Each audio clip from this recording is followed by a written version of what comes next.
नमस्कार।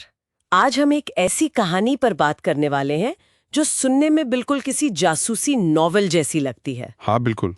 सोचिए, एक इंजीनियर मुंबई में पैदा हुआ, अमेरिका जाकर उनके सबसे एडवांस्ड मतलब सबसे आधुनिक स्टेल्थ बॉम्बर B-2 स्पिरिट को बनाने में मदद करता है।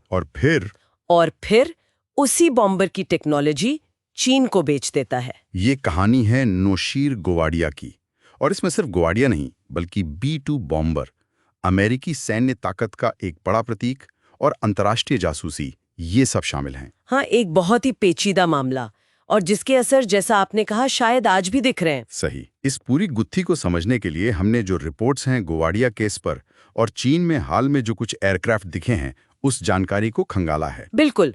और हमारा मकसद है इस पूरी कहानी की तह तक जाना। मतलब ये जासूसी हुई कैसे, कौन सी टेक्नोलॉजी चीन के हाथ लगी, और सबसे जरूरी, इसके भू राजनीतिक मायने क्या हैं। तो शुरू करें फिर? शुरू करते हैं गोवाडिया से ही। तो जैसा मैंने कहा, मुंबई के रहने वाले थे नौशीर गोवाडिया।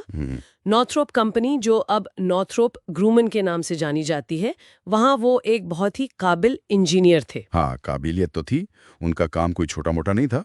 वो B-2 बॉम्बर के प्रोपल्शन सिस्टम मतलब इंजन प्रणाली पर काम कर रहे थे। अच्छा। और खास तौर पर उसकी जो स्टेल्थ खासियत है उस पर। स्टेल्थ मतलब रडार से बचने की क्षमता, है ना? बिल्कुल। ऐसी तकनीक जो विमान को दुश्मन के रडार से लगभग अदृश्य बना दे। और इस काम के लिए उनके पास बहुत हाई लेवल की सिक्योरिटी क्लियरेंस थी, मतलब टॉप सीक्रेट जानकारी तक उनकी पहुंच थी। फिर 1986 में उन्होंने नॉर्थरोप छोड़ दी, लेकिन उसके बाद भी वो एरोनॉटिक्स पढ़ाते रहे। पर कहानी में मोड़ तब आता है जब वो चीन जाने लगते हैं। ये 2003-2004 के आसपास की बात है। हाँ, आरोप यही है कि चीन के इन दौरों में उन्होंने B-2 से जुड़ी बहुत अहम टेक्नोलॉजी चीन को दी। और ये किस तरह की टेक्नोलॉजी थी, क्या कुछ खास पता चला? भी जो रिपोर्ट्स हैं उनके मुताबिक ये कोई आम टेक्नोलॉजी नहीं थी। इसमें शामिल थी इंफ्रारेड सिग्नेचर को दबाने वाली तकनीक। इंफ्रारेड सिग्नेचर मतलब विमान के इंजन से जो गर्मी निकलती है उसे छुपाने का तरीका, ताकि जो गर्मी को ढूंढने वाली मिसाइलें होती हैं, हीट सीकिंग मिसाइल्स, वो आसानी से विमान को निशाना न बना सकें। ओह, ये तो बहुत जरूरी चीज है स्टेल्थ के लिए। बिल्कुल। और इसके साथ ही कम दृश्यता वाली प्रणोदन प्रणाली यानी लो ऑब्जर्वेबल प्रोपल्शन सिस्टम के डिजाइन्स भी शामिल थे। मकसद साफ था, चीन को अपनी क्रूज मिसाइल और शायद आने वाले बॉम्बर की टेक्नोलॉजी को बेहतर बनाने में मदद करना। और इस काम के बदले उन्हें पैसे भी मिले? हाँ, जांचकर्ताओं का कहना है कि कम से कम $1,10,000 तो मिले ही थे, वो भी सिर्फ 3 सालों में, शायद और भी ज्यादा हो। तो फिर ये मामला खुला कैसे, मतलब FBI तक बात कैसे पहुंची? वो थोड़ा अजीब तरीके से हुआ। 2005 में FBI को पता चला कि उनके घर से फर्नीचर का एक कंटेनर शिप हो रहा था, और उसी कंटेनर में उन्हें क्लासिफाइड यानी अति गोपनीय सरकारी दस्तावेज मिले। फर्नीचर के कंटेनर में? हाँ, वहीं से शक गहराया और फिर उन्हें हवाई में गिरफ्तार कर लिया गया। आरोप क्या लगे?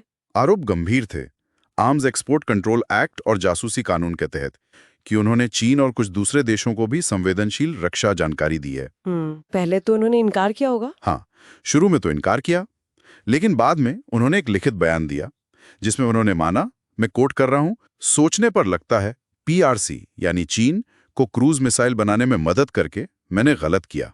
मैंने जो किया वो जासूसी और देशद्रोह था। ओह, ये तो सीधा कबूलनामा था। हाँ, और फिर 2010 में उन्हें 14 मामलों में दोषी पाया गया। और सजा?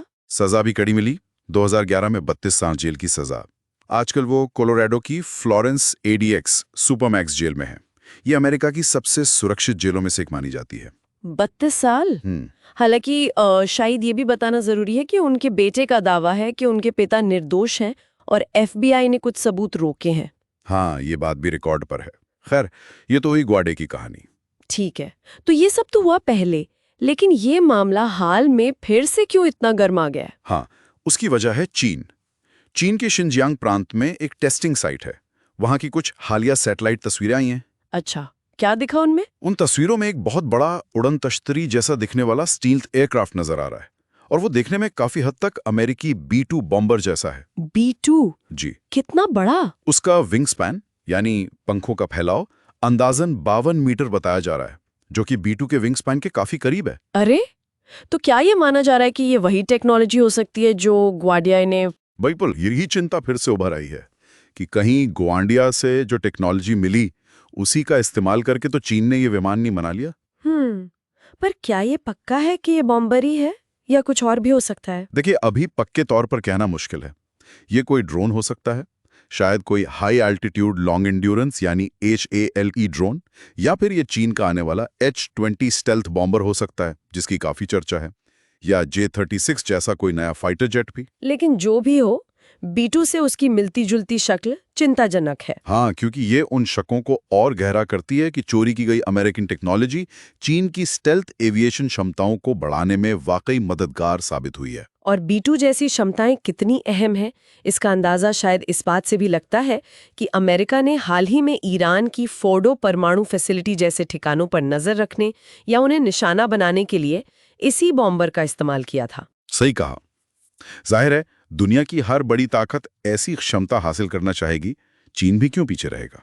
तो कुल मिलाकर देखें तो ये कहानी एक तरफ एक बेहद प्रतिभाशाली इंजीनियर के पतन की है, जिसने अपने देश के सबसे अहम सैन्य रहस्यों में से एक का सौदा कर लिया। हाँ, ये सिर्फ एक व्यक्ति का विश्वासघात नहीं है, ये एक ऐसी नाजुक और महत्वपूर्ण टेक्नोलॉजी का ट्रांसफर है जिसके लंबे समय तक जियोपॉलिटिकल असर हो सकते हैं वैश्विक शक्ति संतुलन पर। और ये हमें सोचने पर मजबूर करता है। इस एक केस से हटकर अगर देखें तो आज के दुनिया में जहां टेक्नोलॉजी इतनी तेजी से बदल रही है, ये जो होड़ है सबसे नई, सबसे खतरनाक सैन्य तकनीक हासिल करने की और उसकी चोरी की जो आशंकाएं हैं, ये अंतर्राष्ट्रीय सुरक्षा और देशों के बीच जो कंपटीशन है उसके बारे में क्या बताती हैं? और एक सवाल ये भी उठता है कि क्या इस डिजिटल युग में जहां जानकारी इतनी आसानी से फैल सकती है, क्या वाकई ऐसे बड़े सैन्य रहस्य पूरी तरह से सुरक्षित रखे जा सकते हैं? ये सोचना जरूरी है।